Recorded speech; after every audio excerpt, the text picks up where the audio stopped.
Olá! Hoje a gente vai decifrar algumas das mensagens mais diretas e, ao mesmo tempo, simbólicas já escritas. 4 cartas do livro do Apocalipse. O que será que elas revelam sobre as nossas tendências que parecem não mudar com o tempo? E o que comunidades e até organizações podem aprender com elas hoje em dia? Pensa só por um momento. E se chegasse um boletim de avaliação, mas não um qualquer, um daqueles brutalmente honestos, de um inspetor que ninguém vê, não uma avaliação baseada no que parece ser, mas um relatório que enxerga o coração da coisa. Pois é exatamente isso que essas cartas são. Quase uma avaliação de desempenho divina, que corta toda a superficialidade e vai direto ao que realmente importa. Bom, vamos mergulhar nisso. A gente começa com 2 comunidades que receberam críticas, digamos, bem severas: Tiatira e Sardes. Uma por tolerar a corrupção que crescia internamente e a outra por ter toda uma aparência de vitalidade, mas na verdade estar espiritualmente morta. O que é fascinante em Tiatira é justamente esse paradoxo. Por um lado, ela é super elogiada pelo amor, pela fé, pelo serviço. Estava crescendo, sabe? Com as últimas obras maiores que as primeiras. Mas, ao mesmo tempo, tinha um problema gravíssimo que minava tudo isso. A tolerância a uma influência corruptora. É um padrão clássico, né? Uma cultura que parece positiva, mas que está sendo corroída por dentro porque ninguém tem coragem de confrontar um problema que está bem ali, na cara de todo mundo. Então, quem era essa tal de Jezabel? O nome, claro, é simbólico. Ele remete àquela rainha do Antigo Testamento que introduziu a idolatria em Israel.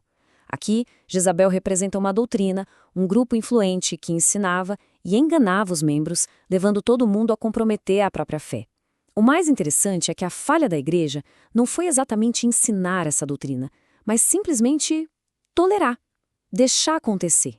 E a resposta a essa tolerância toda é um julgamento em 3 níveis, o que mostra uma justiça bem precisa. Para a própria influência corruptora, a Jezabel, o castigo está ligado diretamente ao pecado, um leito de sofrimento. Para os seguidores dela, os que foram enganados, ainda existe uma chance de arrependimento antes de uma grande aflição. Agora, para os filhos dela, ou seja, aqueles que nasceram dessa doutrina falsa, o julgamento é final e serve de lição para todo mundo. Agora vamos para a Sardes. E aqui, olha, a avaliação é uma das mais chocantes de todo o livro. A cidade de Sardes tinha uma reputação de ser impenetrável, sabe? Mas foi conquistada por excesso de confiança. A igreja tinha a mesmíssima atitude, uma fama de vitalidade, mas a realidade era de morte espiritual. É o equivalente antigo de uma empresa com um marketing brilhante, mas com uma cultura interna tóxica, completamente sem vida. Mas olha que interessante, mesmo para uma igreja morta, existe um caminho de volta. A prescrição é clara, super direta. Primeiro, ser vigilante, ou seja, acorda desse sono espiritual. Segundo, fortaleça o que ainda resta, aquelas verdades que estão quase sendo esquecidas. Terceiro, lembre-se não só do que recebeu, mas de como recebeu o evangelho com poder. E, finalmente, o passo 4, arrependa-se, uma mudança real de direção. Agora, a análise muda da água para o vinho. Depois da corrupção de Tiatira e daquela formalidade morta de Sardes, a gente chega em Filadélfia. E essa é uma comunidade que dá um novo ânimo. Ela não é elogiada pela sua força, mas sim pela sua fidelidade perseverante. Então, o ponto crucial aqui é o que se valoriza. Filadélfia não era uma mega igreja. O texto deixa bem claro que ela tinha pouca força. Mas essa pouca força foi usada de 2 maneiras essenciais. Positivamente, eles guardaram a palavra, e negativamente, eles não negaram o nome, se recusando a aceitar outros títulos ou tradições que não fossem os essenciais. E é por causa dessa fidelidade que eles recebem essa promessa incrível. A porta aberta é um presente, simbolizando uma oportunidade que não para, de serviço e de testemunho. E isso ilustra um princípio de forma brilhante. A oportunidade para servir é dada àqueles que, mesmo com pouca força, se apegam ao que é essencial. Chegamos à nossa última carta, e é a que recebe a repreensão mais dura de todas. Laodiceia, uma cidade rica, autossuficiente, que acabou produzindo uma igreja com a mesma atitude, morna, indiferente e perigosamente satisfeita consigo mesma. Aqui está a desconexão fatal. A autoavaliação deles era: somos ricos, somos bem-sucedidos, não precisamos de nada. É a pura arrogância da autossuficiência.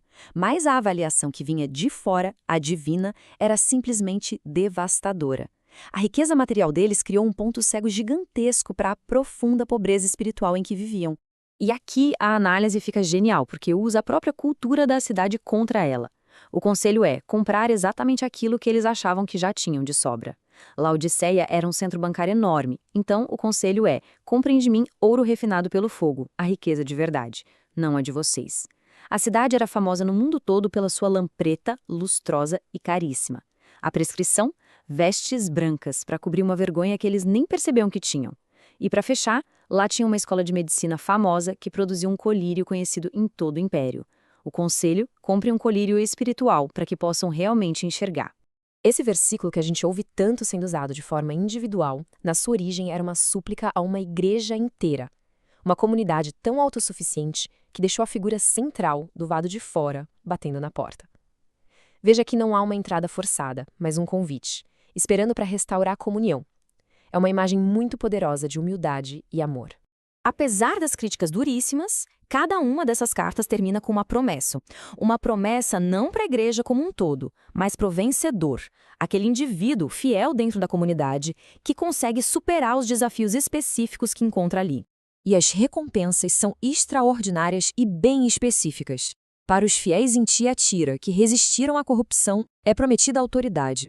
Para os de Sardes, que se mantiveram vivos em meio à morte, a garantia de ter o nome no livro da vida. Para o pessoal de Filadélfia, que foi fiel na fraqueza, um lugar permanente e de honra. E olha só, até para o vencedor Namor na Laodiceia, a recompensa final é oferecida: compartilhar o trono de Cristo. E isso tudo nos deixa com a pergunta para refletir. Essas avaliações não são só história antiga. Elas funcionam como um espelho, refletindo tendências que podem existir em qualquer comunidade, em qualquer época. Então a questão que fica no ar é: se um boletim divino desse chegasse hoje, o que ele revelaria sobre nós?